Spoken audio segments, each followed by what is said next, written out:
ముందుగా నాకు ఈ అవకాశం ఇచ్చిన మా జాతీయ అధ్యక్షుడు మా యువ నాయకుడు లోకేష్ గారికి, జాతీయ అధ్యక్షుడు చంద్రబాబు నాయుడు గారికి, అలాగే నన్ను గెలిపించిన కమలాపురం నియోజకవర్గ ప్రజలందరికీ పేరు పేరున ధన్యవాదాలు తెలియజేస్తా ఉన్నాను. మీ రుణం ఎప్పుడు గుర్తుపెట్టుకుంటాను.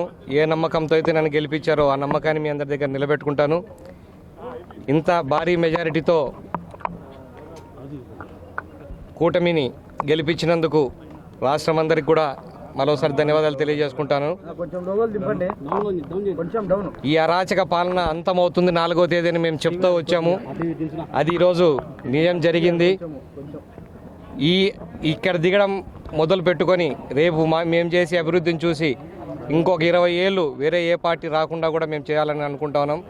ఆ పక్క అభివృద్ధి పక్కగా నడవాలని అనుకుంటున్నాం.